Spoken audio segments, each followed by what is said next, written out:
any video on assembly, because there are a lot of other videos on the internet, awesome videos, and I think they describe quite a lot.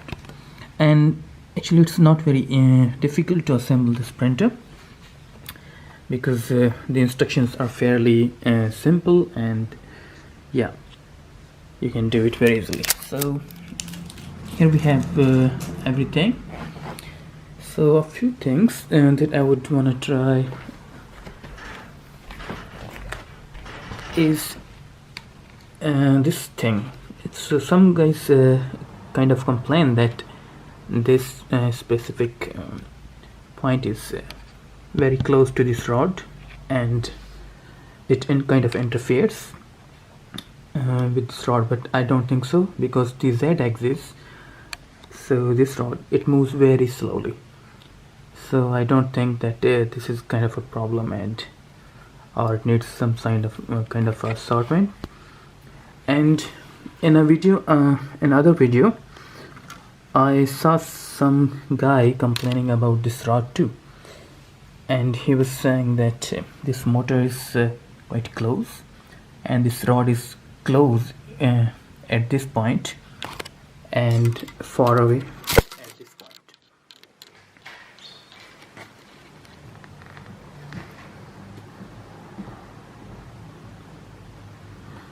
So if that is the case, then instead of putting anything over here in the motor to move it into that direction, you can just adjust this bushing over here, right, this bushing.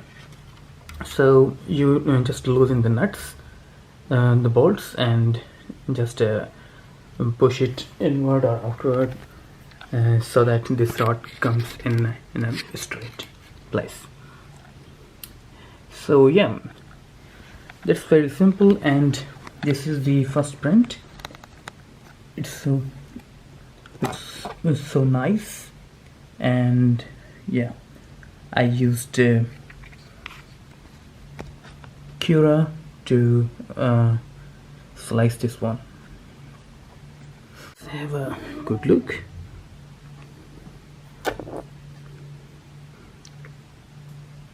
Yeah, you can see the finishing.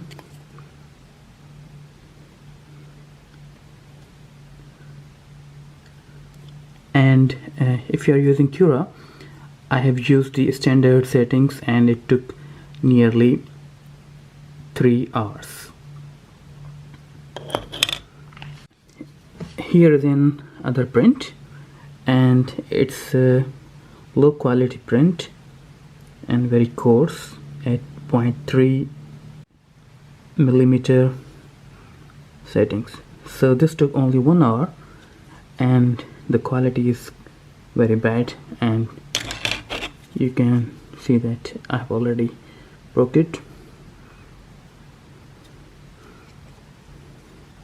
So yeah, this was not very good, but it was very quick. But as I wanted to test that it's working very good, the design is perfect, so I just made a final version with a more precision, and it's yeah, good. Overall, I'm very happy with this printer, and I don't think that you need to do anything else to get going with this printer. Just everything comes with it. Everything is very meticulously built and aligned, so you just need to put in some screws, some cable connections, and it's good to go. And yeah, one more thing, this this tube is also very tightly fixed for me, and yeah, you will see some people complaining about the wobble in here, but I didn't have that too.